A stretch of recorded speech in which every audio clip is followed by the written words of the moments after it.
Hey guys and girls, it's Blackjack with 396 Guitars. We have a Dean Acoustic on the bench today, Acoustic Electric. Good friend of mine, it's his daughter's guitar. We're going to do the full Monty on it, so let's get to work. Remember, if you dig what I'm doing, like and subscribe. I have been fiddling with different cameras, and I apologize if things are not as they seem. We're trying to upgrade camera and specifically microphones. So yeah, in the coming weeks we're going to be dealing with that. You'll see different things. First thing I did was, this is the battery that came in it. Easy to test. I mean, you can stick it on your tongue, but that doesn't tell you how many volts it is. I wasn't getting anything, so yeah, it's literally 0.00. And when you do a full one, a new one, I don't know if the camera's picking up on that. What happened here?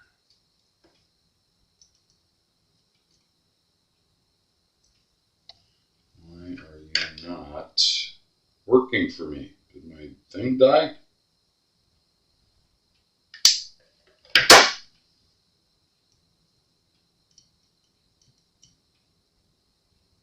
Hmm. 9.4. Why was it not working there? 9.67. Yeah. So yeah, that's where it's supposed to be. Yeah, dead. So yeah, the acoustic electric part of it will never work. Bueno. How do we change that? We're going to put it in and we're going to test it before we get too far along here. And this particular one is, get a little bit better angle here. On this particular one, just kind of open up. There are two clasps and you open it up and there's the battery connector.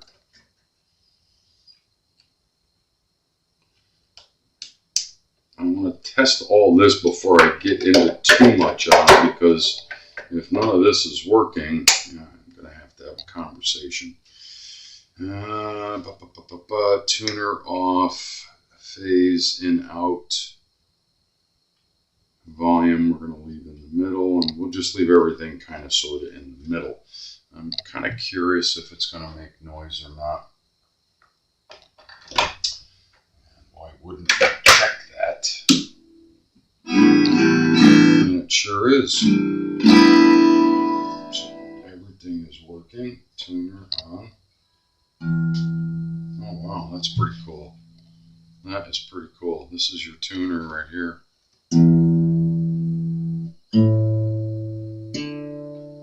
Is the camera catching that? That's pretty neat. I like that. Yeah, very nice little guitar. Alright, so we know the electronics are working. I can tell you that I kind of sort of tuned it up.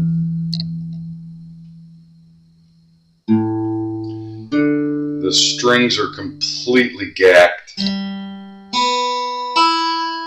but the guitar sounds nice.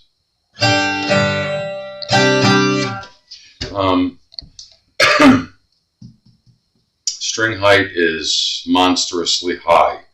We do have a 2-way truss rod in here, but I'm afraid that is not going to get us where we want to be. I'll tell you why, because I eyeballed, without even checking this, I eyeballed, the neck is already super straight and flat. So the only way to accomplish string height at this point is, there might be a shim down in there that would help us, but mostly what we're going to have to do is take that saddle out and we're going to have to cut it down, shave it down as it were.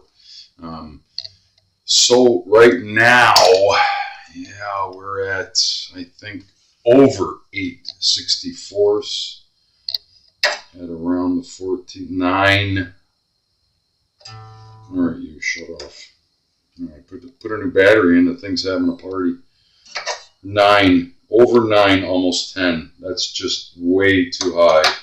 On the treble side, yeah, 8. No good. No good.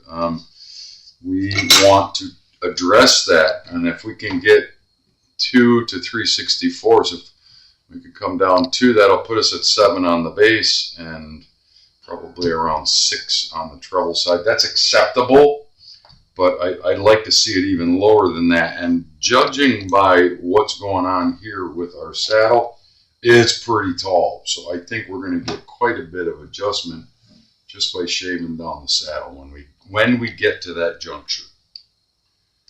So other things that I noticed, overall the guitar is in really, really nice condition. I mean, I don't think this is, I got to do a little research. It's a Dean EQA TBK.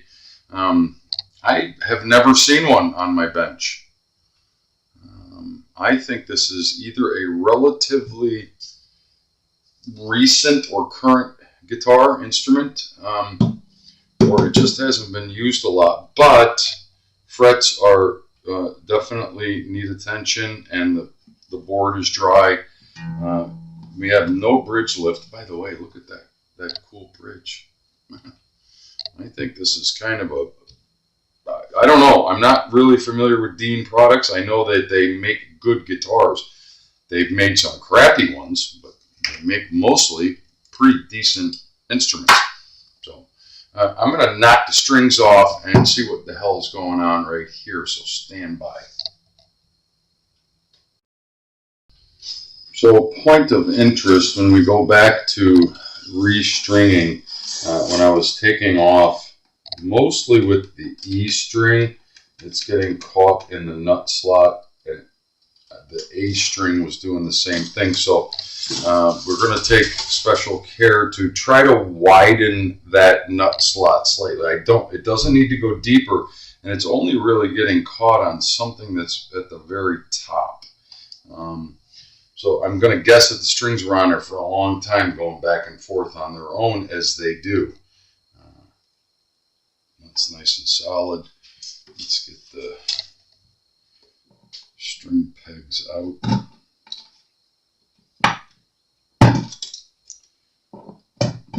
I like this guitar. It's a really pretty instrument. It's in need of some help, but that's why they are on my bench. Because once they're here for a reason, and once they get here, they're going to get what they need. You follow?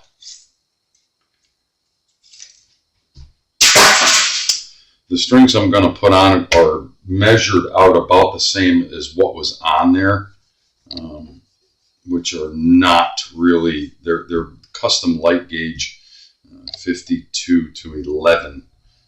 That's going to be perfect for this guitar. Let's see if we have a shim. We do not have a shim. So I'm going to guess, and a lot of manufacturers do this. They make this mistake. Yeah, it's an acoustic electric, but the pickup, it's got like a DiMarzio style pickup in there. It raises when you put that pickup underneath the saddle. It raises the saddle a lot. That thing, I guarantee you, is at least 4/64. Or if we didn't have that in there, our string height and string action on this guitar would be perfect. And I can also tell you that somebody tried to straighten the neck out to get to where you needed to be because they were probably terrified of actually shaving down a saddle, which is what we're going to have to do. I don't know, it sounds like it might be a bone or ivory. Ivorette. I think we definitely have enough, and we're going down that road. We're going to shave that down. Don't be afraid. That's a common thing that you have to do if you want to get your string action done. You can't just keep grinding on the truss rod adjustment to force it into, eventually you're going to go past flat, and that's the last acceptable point you can be at on acoustic guitars. Straight flat. If you go into a back bow, yeah, you're causing playability issues on the other end of the spectrum.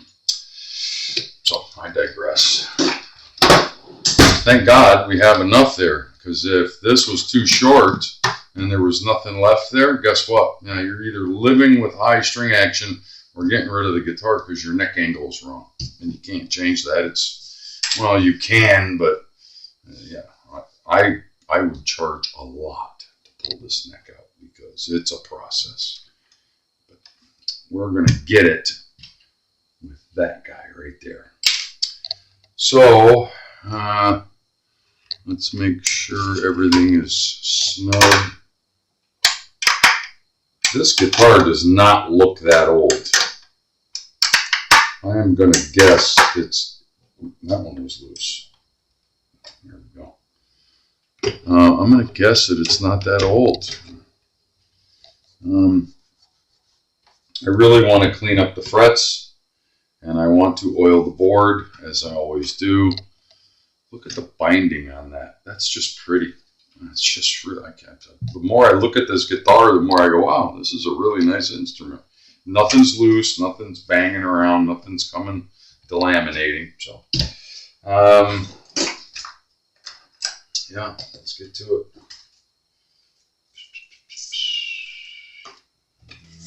We're going to build something a little bit less aggressive. These frets are not horrible, but they need a little attention.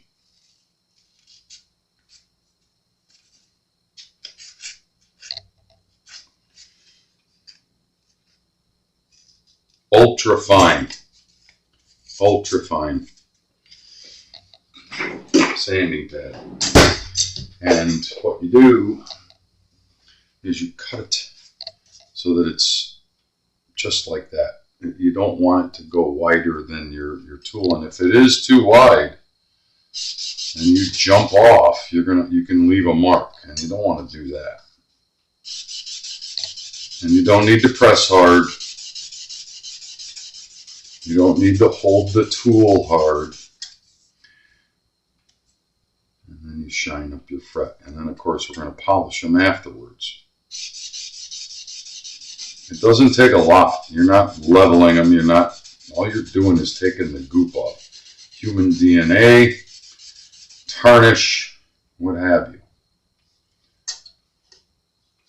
As usual, I'm only going to show you a couple and show you the difference if the camera will pick up on it. And that's, again, why we're changing cameras and microphones. We're playing around here in the shop, in the 396 studios, as it were. Just to give you an idea, you can see the three that I did and the difference just from doing that. And that's just the first step, just to clean these three frets right here. And you can see the difference between these and these, right?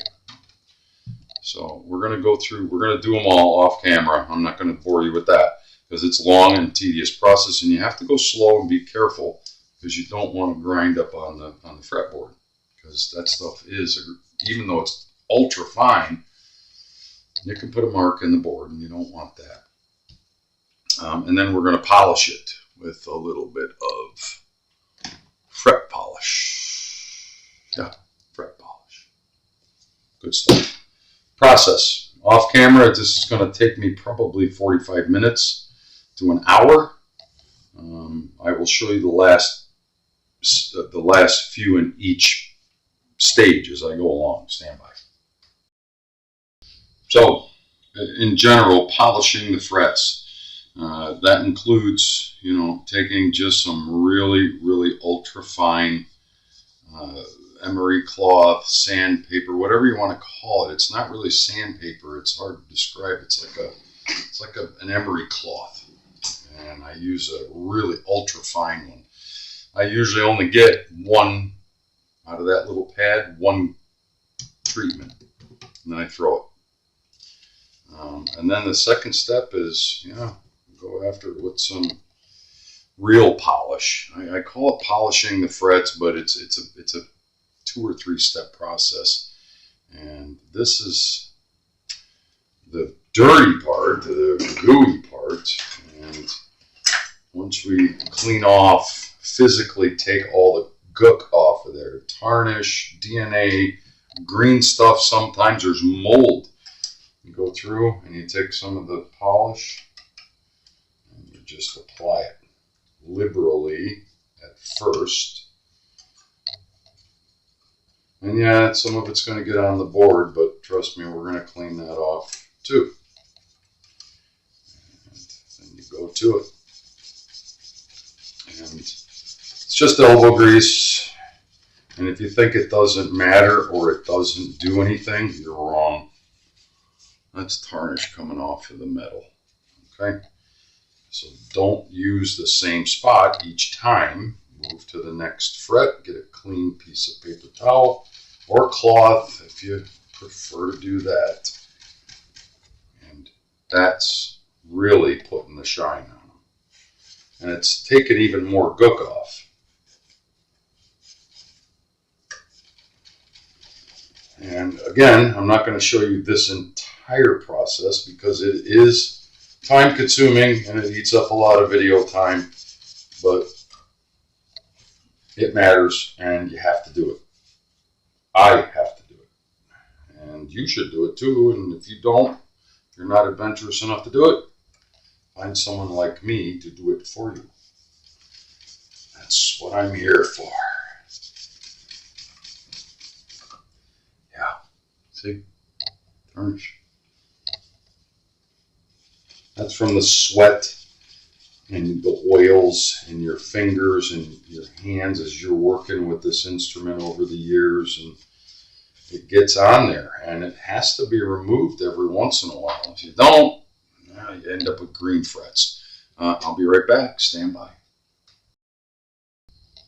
Yeah, that's from doing just that fret job, from sanding to polishing. And we're not done yet because we have to oil it. Many of you have seen this. I just opened up a new bottle of linseed oil. Once you're done with that tarnish, get rid of it. All you're doing, you keep using that. All you're doing is reapplying it to your fretboard and your frets. Tarnish is an insidious little thing. Chemical reaction.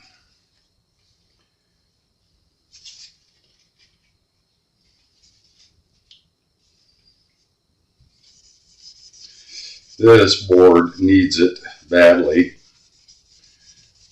We apply and we let it sit. Many of you have seen this, and I hope you're doing it to your own instrument once a year.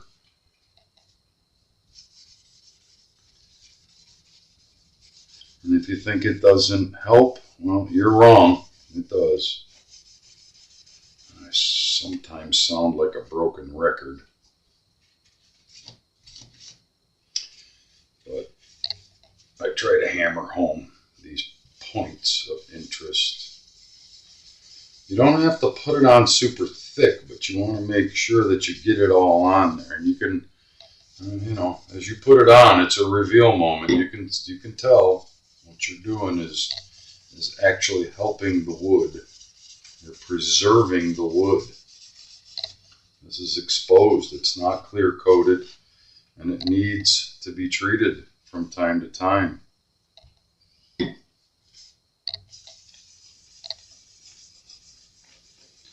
All we're doing is applying it at this point. And yeah, we got it all over our brand new polished frets, but that's going to be the last step that we do. So this step is applying it. Get rid of that. You can see a lot of the tarnish is coming off with the oil application.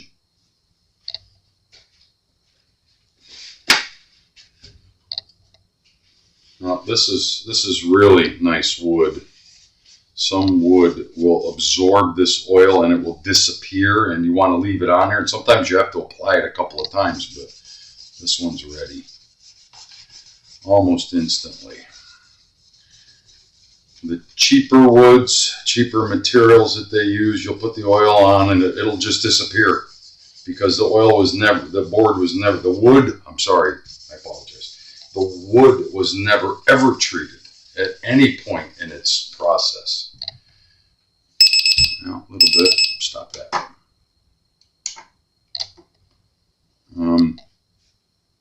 See, the tarnish is coming off with the oil. And you just keep doing this until you get the oil. So it's not bubbling up on there. It's not glopped up on there. You're just kind of rubbing it in lightly. Taking a little extra time to show you this process because, well, I can't.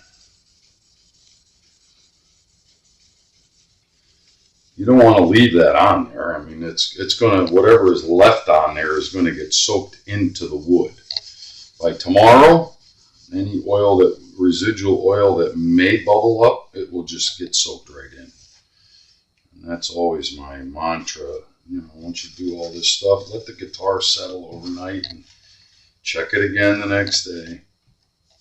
All right, you can see the difference, how much that board came alive, right? It almost looks wet, but it's not. But it is definitely treated. The last step in the process, and you may have to do this a couple of times, is you're going to go over every fret again. Just the frets. A little bit's coming off. And again, don't keep putting tarnish on a fret that you just cleaned. Keep using a fresh piece of cloth.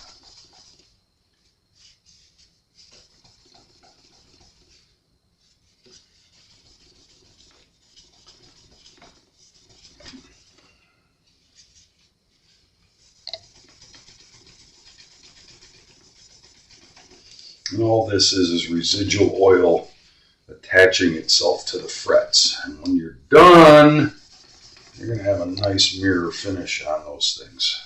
And that's what we're after, nice and smooth.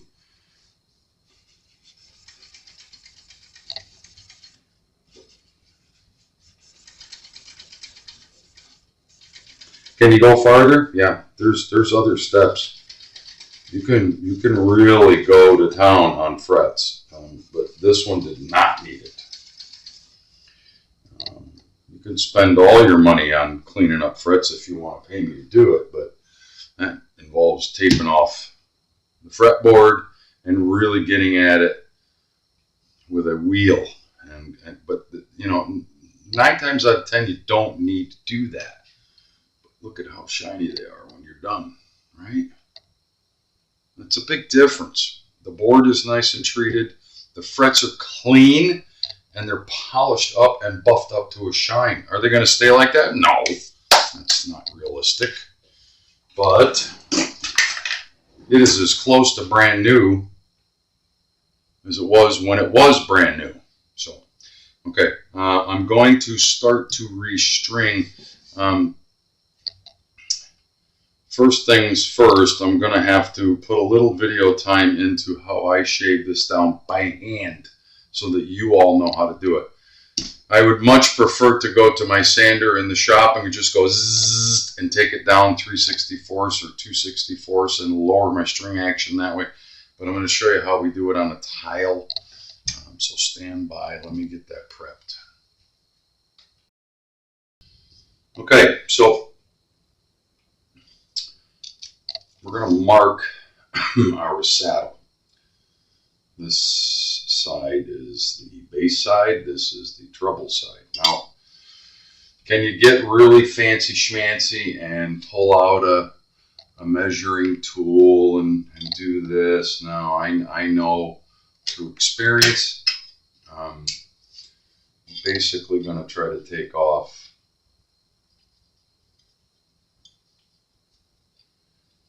and you think this won't matter. This is the thickness of a Sharpie. You see the line that I put on there to illustrate that. That is about 2/64. or about 1.5 millimeters, give or take. And you want to do both sides because you're going to flip it around, as I'm going to show you here in a second.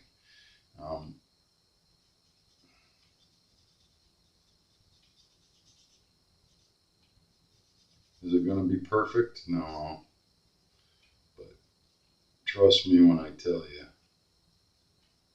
this is the poor man's way of doing this. If you're going to attempt to do this at home with your own guitar, and I applaud you if you attempt it because it's not that hard.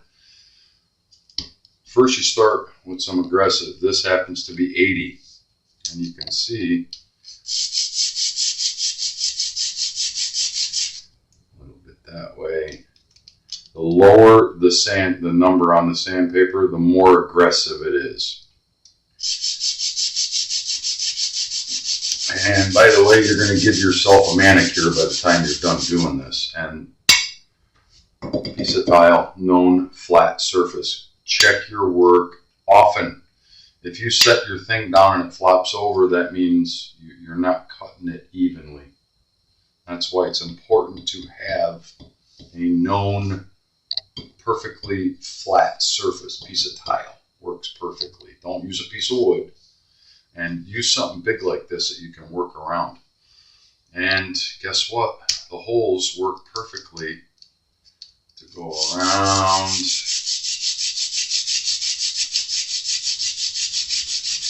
Now, normally I will take this, I will do the same process. I will mark it and I go, okay, that's how much material I want to move. And take off of there, and I'll go to the grinder. I have a bench sander in my shop, and just zzz, and it makes quick work of it. This could take you a while, and I'm not going to show you the entire process. Just remember, go this way.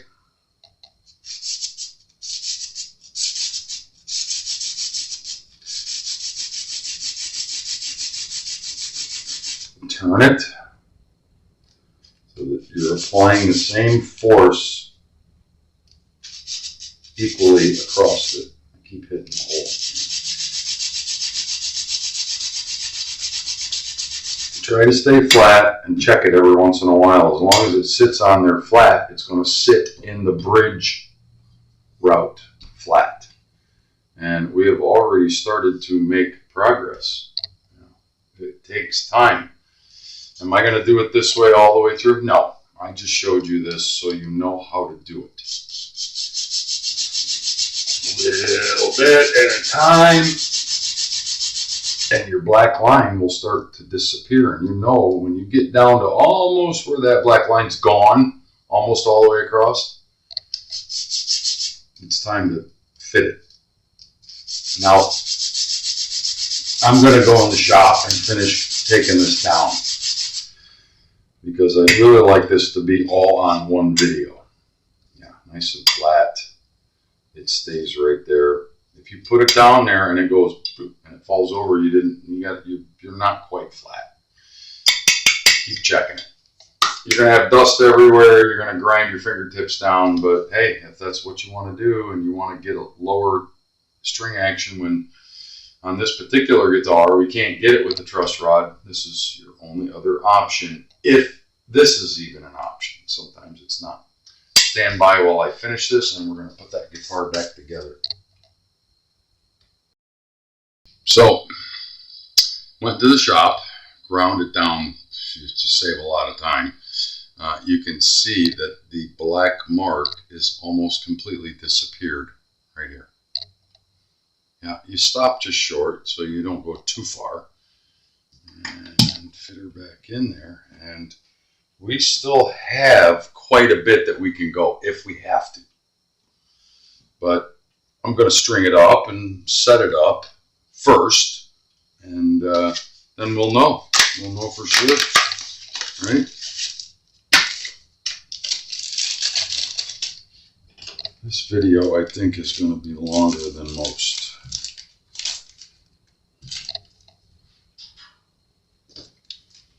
Yeah, show you a couple of strings and then pause. I'd really like to get to where we're measuring the string height, just to see what we gained by cutting this down. I can tell we can come down even more.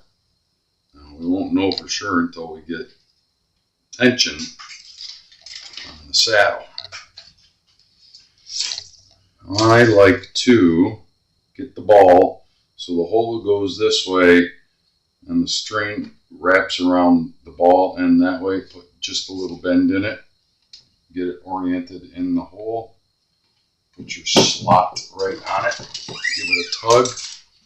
String's going to live here, go to almost the next peg, put a bend in it. Put it through the tuning machine, stop at the bend. First wrap goes above the string hole. All the other wraps, which should be at least 1.5 to 2, go underneath.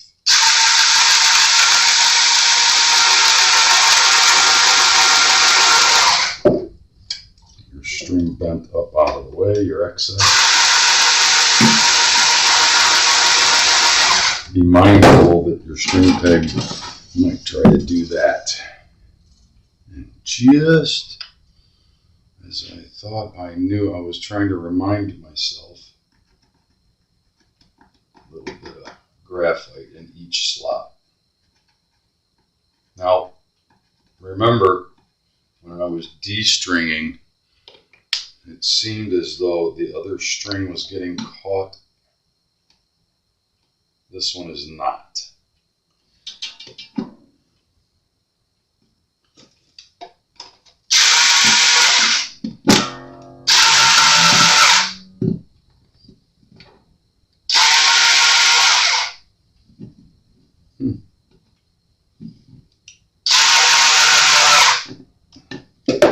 Oh, you're going to give me a hard time staying down in there. Stand by. I run into this from time to time. I think I can make these pegs work. These are they're too small. They just flop down in there. They have no tension at all. I don't know. Maybe I have some. Let's check it out.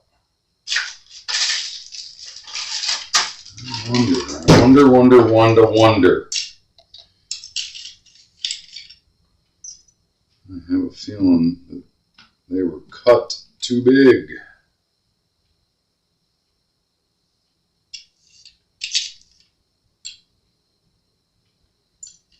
The holes, yeah. Now, sometimes you can just ever so slightly turn the peg enough to get it to grab, and once the string tension gets on it, you'll be all right. It won't pop out. And I think that's what we're going to try. And if it gives me too much trouble, then yeah, I'm going to have to source out some fatter string pegs. And we're going to do the same thing with this one. We're going to cock it sideways slightly. Put a little more tension on there. Where are my clippers? You never know what you're going to run into. That's the kind of thing that could just send somebody around the bend. Why won't it stay in there? Well, no, it happens sometimes. Let's see what this one does.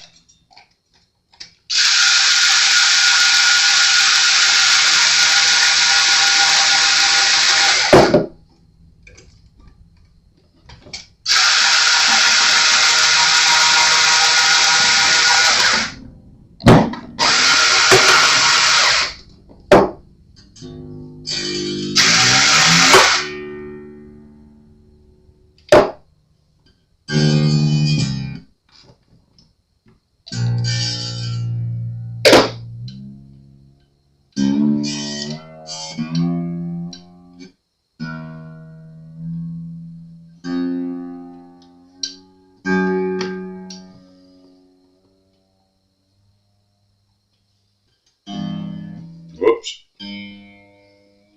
Yeah, they're really fighting me.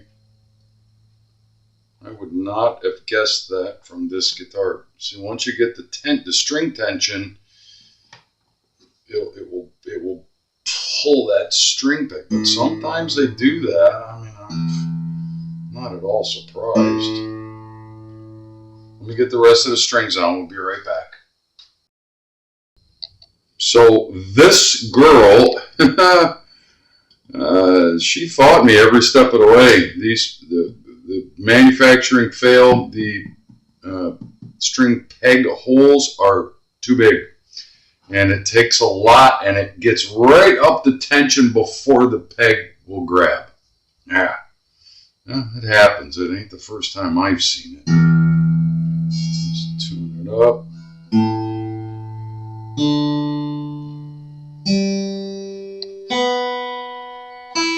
That was pretty close. String height. That's our main concern. We were at 9, a little over 9/64, which is monstrously high. Big reveal. 7/64 on the bass side. 6/64 on the treble. That's perfectly acceptable in my book. Many manufacturers will tell you 6 and 5, or every manufacturer is a little bit different. But that's perfectly acceptable. And considering how high it was to start with, yeah, I think she's standing tall. Yeah, standing tall. This video went a little bit long. Thank you for hanging in there.